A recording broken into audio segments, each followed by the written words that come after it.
So I'm Brian Ramber. I'm a bar manager at Milner's Gate, and I was upstairs mopping the bar floor, and I heard chairs grinding in the basement on the concrete floor.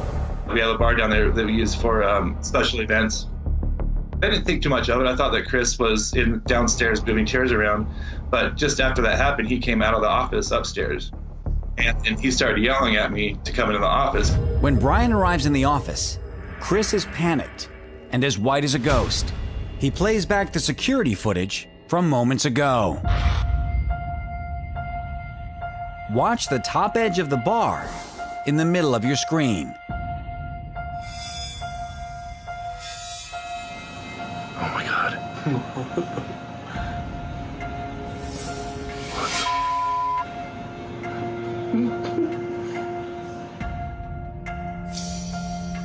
One by one, the stools move back, as if multiple ghosts were pulling up to the bar for a drink. When we were looking at the security camera playback, like, this is for real. This is nuts. Because, you know, I've heard voices, Chris has heard voices. We've, felt like taps on the shoulders. We've heard the stories about it being an old haunted building, but we've never seen, until that day, something physical happen like that. A week later, on the same security camera, Brian and Chris see this. Some kind of apparition dancing around the bar area. The first thoughts was just bewilderment, like, this is real. I'm pretty sure I got goosebumps. Yeah, it was very bewildering and very creepy. Both incidents happen at the exact same time of night. 11 o'clock again. Coincidence? Maybe not. It was an Elks Lodge. We bought it from the Elks. Yep. They had their meeting place in where the bar is now. So it was an Elks Lodge tradition to ring a bell, the 11th hour toast, to toast the fallen Elks members. It's the oldest building in downtown Twin Falls, Idaho. And it's been a library, and then like a Woolworth, like a clothing store, and then the Masons Lodge, and then the Elks Lodge.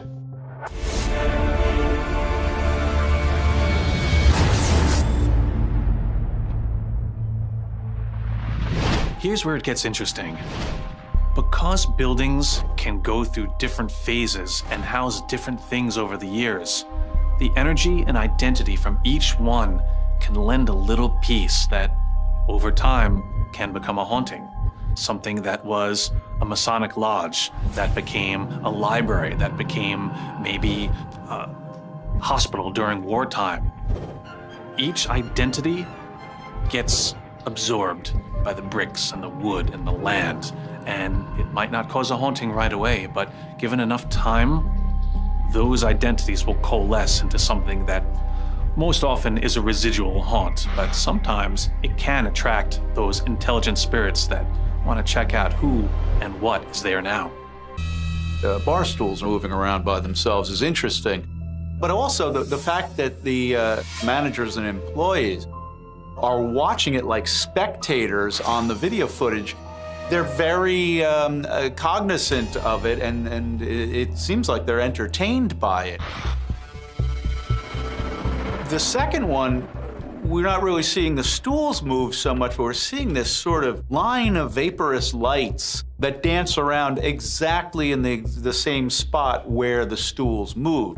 This isn't see-through. It looks like it's generating its own light, and it's moving specifically. It's moving up and down. It's moving left to right. It's not sort of just randomly flitting around. It looks like there's some purpose to its movement. Rituals carry a lot of power, and that ritualistic power can be associated with paranormal activity. They're doing something to honor the fallen and to remember the fallen, and the fallen might be responding.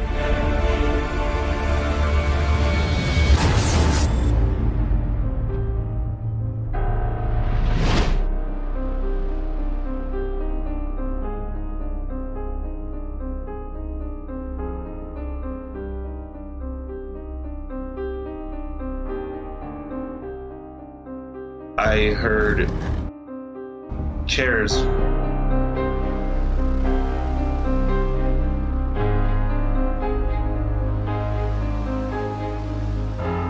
Chris was downstairs moving chairs around, but just after that happened, he came out of the office upstairs.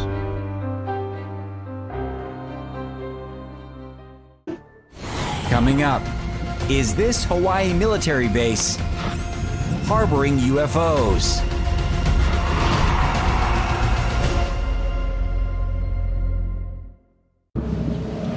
Got it.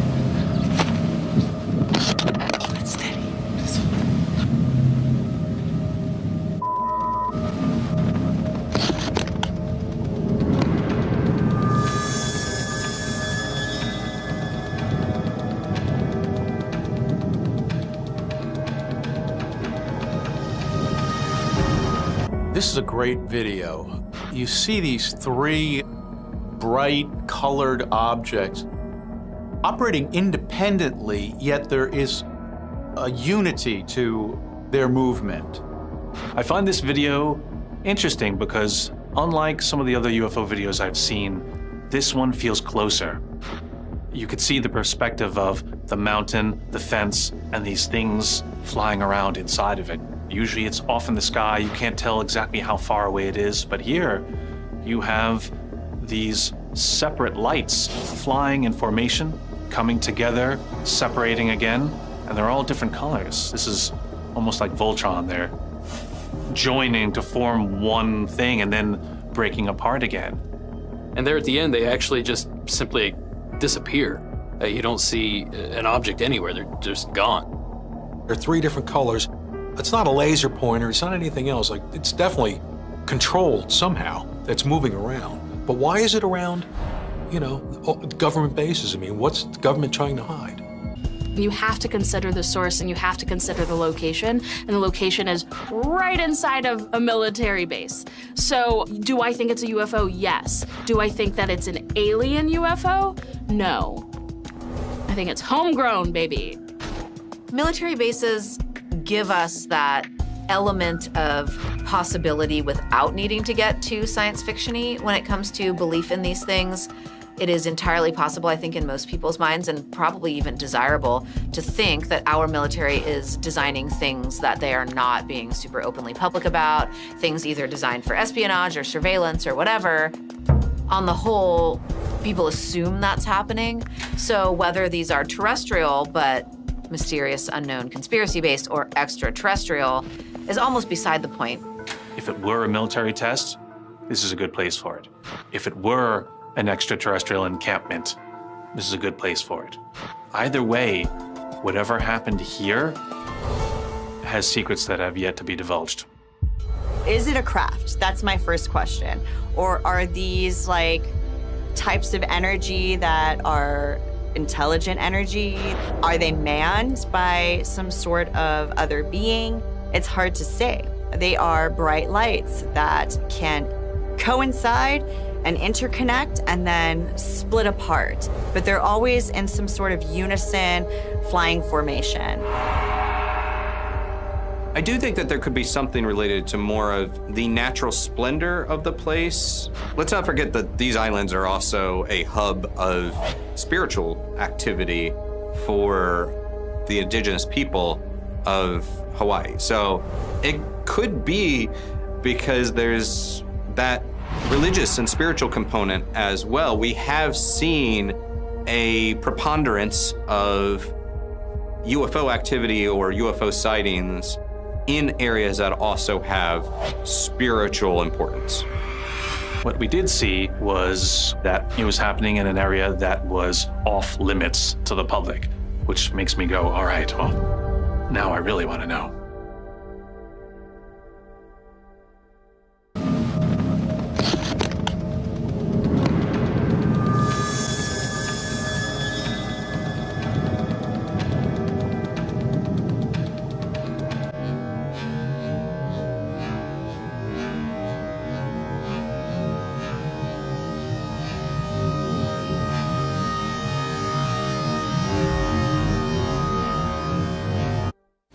Coming up, a spirit What was it, Mark? makes contact. Someone pulled the bottom of my coat.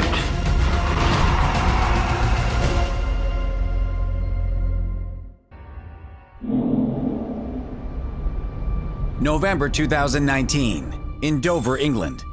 Phil Bradshaw, Mark Jones, and Jeff Young enter the Finnis Hill Caves, hoping to make contact with the spirit of a young boy named William, who died in the caves almost 80 years ago. As part of their investigation, they set up static cameras throughout the caves and several REM pods, devices that emit an electromagnetic field to detect movement. If a spirit comes close to the device, it will light up and sound an alarm. Almost immediately, one is activated. Come on, guys, quick.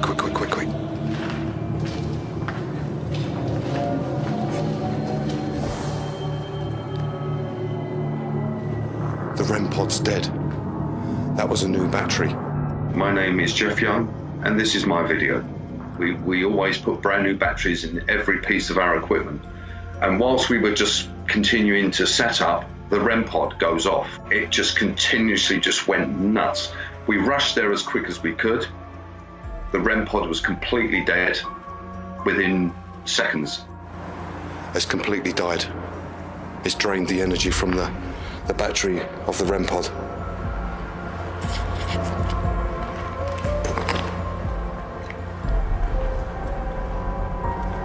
It's dead. It's an ongoing theory that ghosts, or spirits, if you will, need energy to manifest themselves. And they will pull that energy from anywhere they can, be it heat. In a lot of cases, it's batteries from camcorders and other equipment. So ghost hunters oftentimes will turn on a brand new machine with brand new batteries and watch it die right in front of their eyes. The team is a little freaked out, but they replace the REM pod's batteries and continue with the investigation.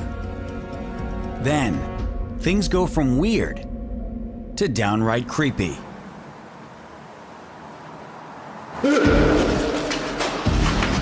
What was it, Mark? Someone pulled the bottom of my coat. Ah, sorry, say again. Something pulled the bottom of my coat really hard. Like that. Phil attempts to communicate with whatever pulled Mark's coat. Did you just pull Mark's coat? Do it to me. Mark actually thought he had caught himself on something, but he was completely in an open area. We've been to so many places where if a spirit can't actually speak to you or doesn't know how to interact with our devices, it will do things like that. I've been touched several times, Mark has, and so has Phil. That happens quite a lot on our investigations at the locations that we go to. But there's more. When Mark, Phil, and Jeff review the audio later, they notice something else. An EVP, or electronic voice phenomenon, was captured on one of their recording devices, right after Mark's coat was pulled. Did you just pull Mark's coat?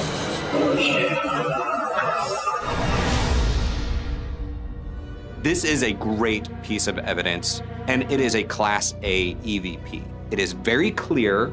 You can easily understand what it is saying, and it corresponds with the tug on the jacket that the one gentleman felt. Shouldn't come bother us. It makes it feel like whatever spirit is there forever and just like doomed. Like it just can't get out. And I think maybe this spirit has just succumbed to that fact that I'm always going to be here. Just please don't bother us. Just go away. Jeff is certain they are onto something and attempts to make contact again. If you can hear my voice, can I ask you to light up one of these devices that's here? Can you do something? Whoa. Thank you. The range of the REM pod is fairly close, so you have to be right up on the device to make it go off. So being across the room, that won't set it off. It's literally a field, so unless you break that field, it won't go off.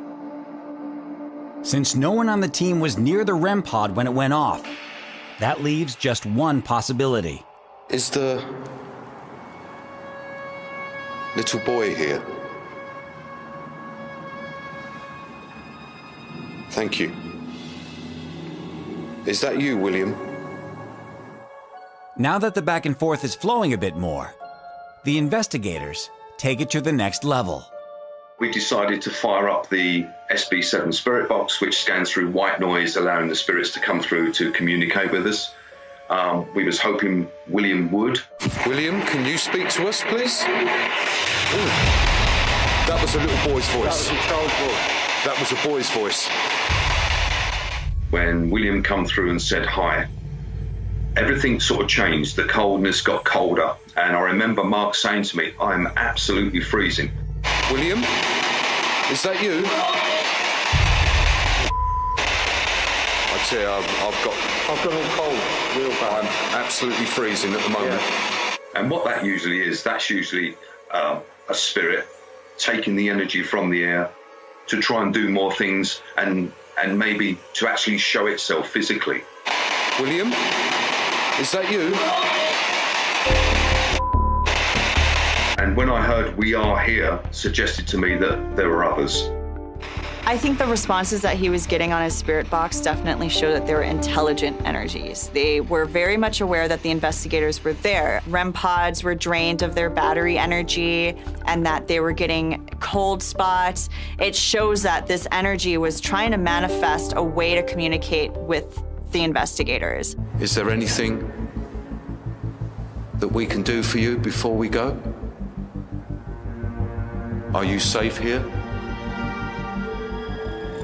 Is this your home now? We just wanted to know if he was okay, which we believe he is. William, is that you?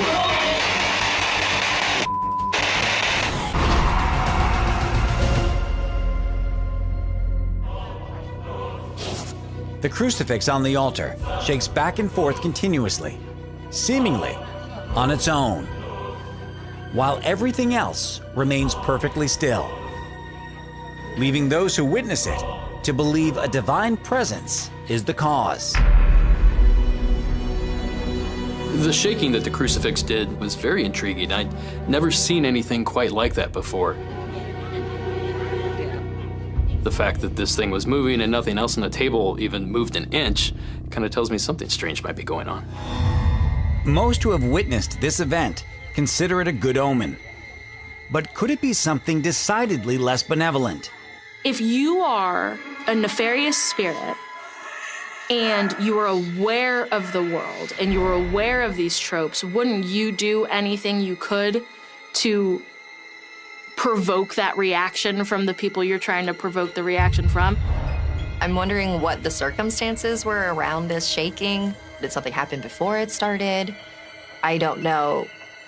To me, it doesn't really feel like a good sign. Perhaps the sign, good or not, is ultimately in the eye of the beholder. People are looking to believe, and this is often one of the signposts for that belief. For those who do witness such things, to them, it's a miracle. It's a reinforcement of their faith. It's a sign that someone is watching, and it's all going to be okay.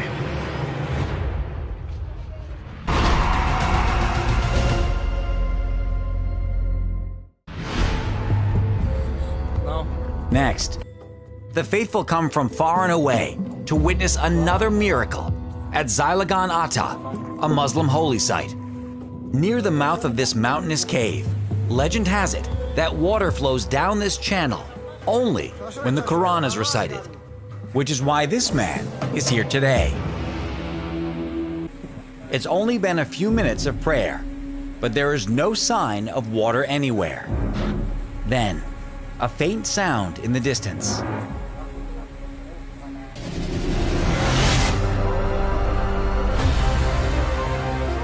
A rush of water begins to flow down the rock channel that was bone dry just moments before. Now, this is an interesting one, that idea that prayer or meditation could affect the natural world in that way. There are a lot of sacred springs all across the planet, sacred wells, sacred waterfalls, springs that come up out of the ground.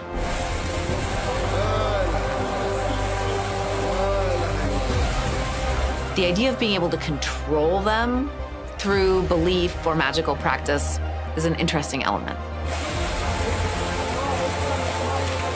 I think that people, they want to believe, they want to connect, and when you see incidents like this, I think it plays into their desire to believe that there is something bigger than just us.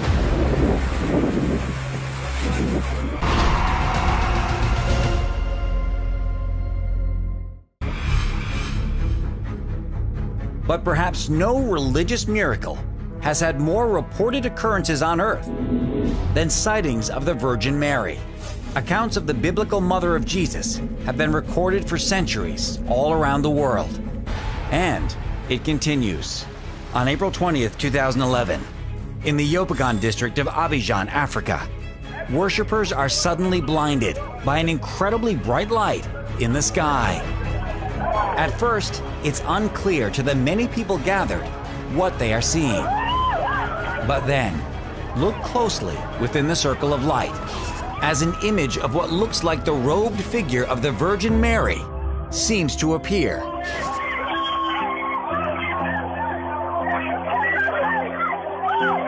It slowly fades from view, returns again,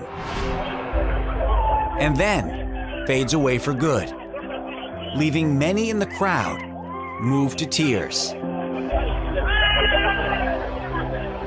It does seem to be a figure wearing robes of some kind. So, of course, true believers will say that, though, that that's the Virgin Mary. It really is, again, a reminder that human beings, the collective unconscious, can come together and formulate something in their minds all together and perhaps create something like they were just seeing, in their minds, the Virgin Mary. Makes you wonder, why would the Virgin Mary just appear in the sky? Someone without faith, would it mean anything to them? That spot, did it have particular significance to that story? Whatever those answers are, those gathered people were changed by it, were affected by it. It did something to them, reinforced their faith, and whatever that was in the sky, we know what effect it had.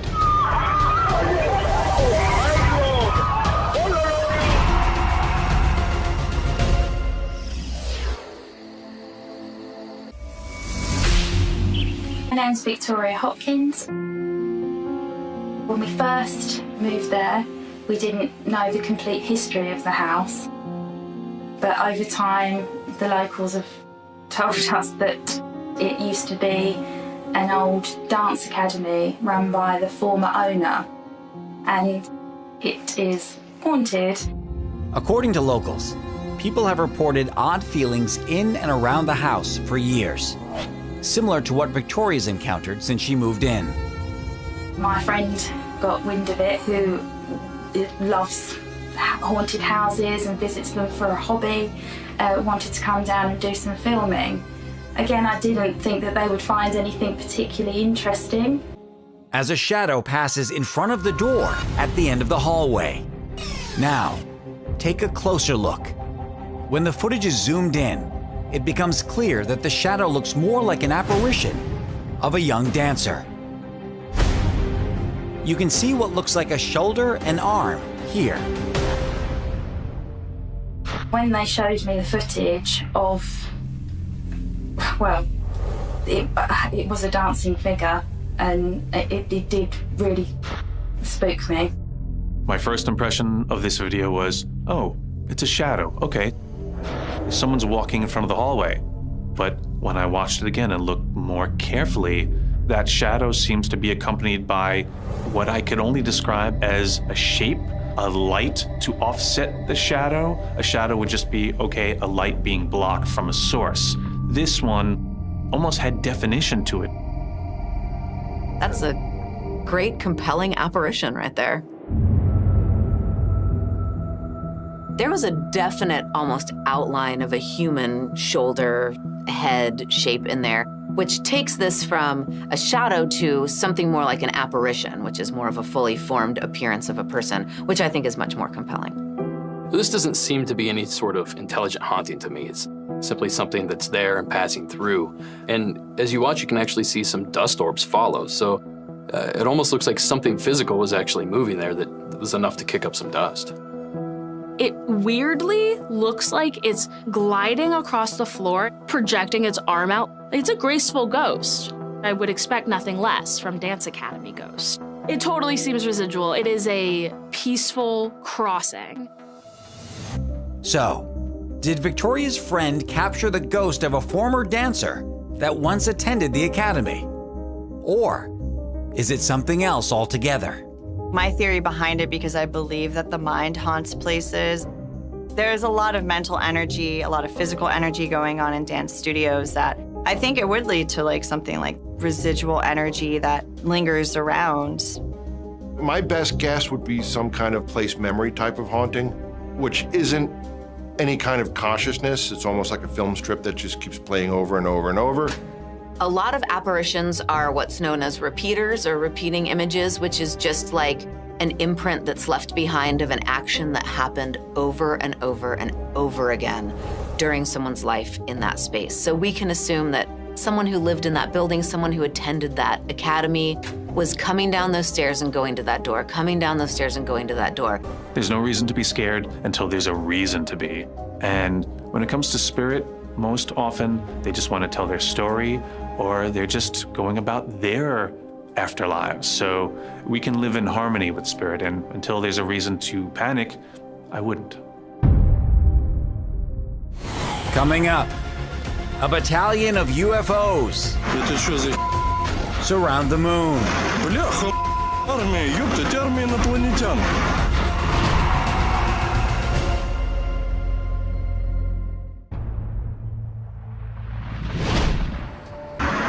Это что за...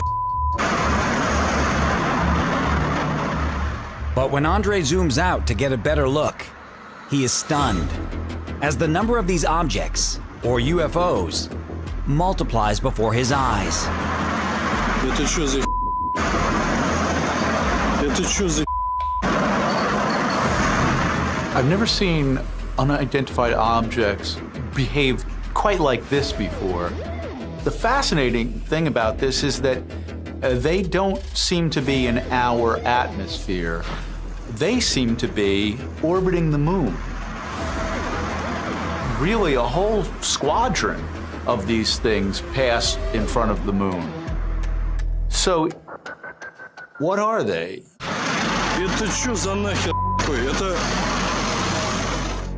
When I first saw this video, I thought somebody released balloons and we're seeing him float across the moon. But as I start to think about it, he was filming from a great distance. So would the aspect ratio look correct? Would the balloons be really small? Would they be really large? The whole thing just doesn't work out to me. It's mind-boggling. Whatever they were, they, as a unit, were moving because they were all going in the same direction.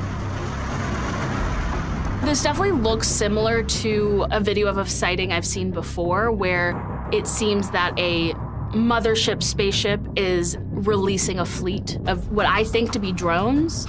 This looks like alien drones to me. Бляха, армия, ёпта, армия инопланетян. Охренеть.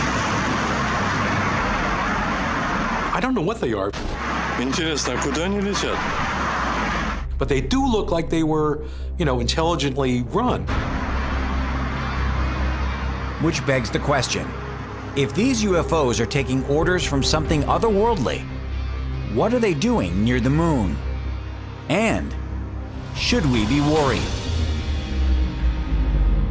The idea that the moon is our closest celestial body, that this would be our first source for extraterrestrial existence or life, that people could invade or that people could settle there or creatures could settle there, is such a common idea now that we're not even weirded out by it anymore. But we are weirded out when we see a YouTube video of it. Охренеть.